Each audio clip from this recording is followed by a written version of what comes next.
Hey everyone, it's Mike from Rogala Photography. Today I have 5 Lightroom tips that you should know. Let's get started. Okay, number 1 is called auto tone. Now, Adobe did change it. They used to have it right here, where if you moved your cursor over here, it would show auto. They seem to have changed that. However, there is a keyboard shortcut that if you hit Command and then U, and it gives you an auto. What it does is it sets just the tone part. And I noticed it did do the vibrance as well and the saturation. And we're going to do something with that in a minute. But it sets your tone right here. Now, again, it's not necessarily perfect. You're going to have to do some edits, but it's just giving you a start. So here's before and there's after. So that is called auto tone. Tip number 2, resetting your edits. So let's just say you did the auto tone that was in tip number 1, but you didn't want the vibrance and saturation to be set just yet. Well, come on over here and move your cursor above the name of the menu item of the slider and just double click it and boom, resets it. Saturation, boom, resets it, double click. And then now I can come on in and I can do what I want to do, etc. And that goes for any of these other ones as well. Just double click them, it'll reset them, and then you can go ahead and change them. Now you could always just come down here and do reset, but that's going to reset everything. And you may only want to reset 1 or 2 items. So this way you don't have to go back and redo the whole thing. Tip number 3, grid overlays. You probably already know that if you come on over here and you go to your crop, you're going to get the rule of thirds 9 square crop. Looks like a tic-tac-toe board.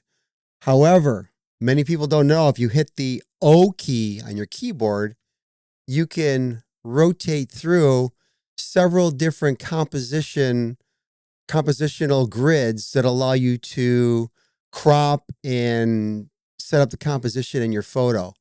So, and again, all these are different. They're all different types of compositions that you can use. Just very, very simple. You know, again, there's a smaller version of the rule of thirds. And then this one, I've done a video on this one called the Fibonacci spiral. Some call it the golden spiral as well. But what also you can do with this is if you hit the shift key and the O, there's different versions of the Fibonacci spiral, and you can move it around where you want to go. And basically what the Fibonacci spiral does is that it allows you to set it where you're following, or the viewer can follow through your picture. It kind of leads your viewer. Okay, so if here's your focus right here, and then you can lead you through, or you could do it this way and lead you through, or lead your follower or your viewer through to your subject. So grid overlays. Tip number 4. It's basically called lights out.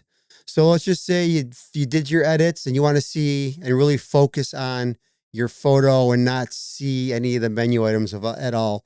Just click the L key and it'll dim your screen, at least around the edges. So now you can focus on your photo and kind of see what your photo might need. Now, if you want to make it even darker and completely black it out, hit the L key again, and now it's a complete blackout. And then when you hit it again, it goes back to normal. So dim, blackout, normal.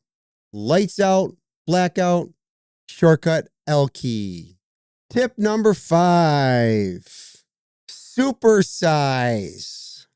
When you open up your Lightroom, the menu is set, and usually it's set with the menu set all the way over. So this is how much room you have. However, Adobe was smart and they allowed you to have more room. And the reason you would want more room is, okay, let me come over here and I'm going to take this, and you take your border here and you slide it out.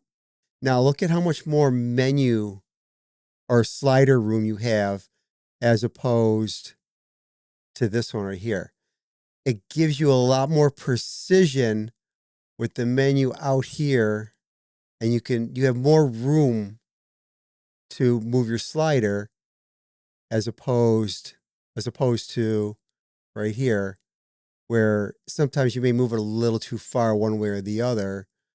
Whereas when you have the menu bigger, you have more room on your slider to fine tune everything. Tip number 5, supersize. Well, there you have it. 5 quick tips for Lightroom Classic 2025 that hopefully will make editing your photos easier, more efficient, and just give you more tools to be able to use. So until next time, take care, everyone.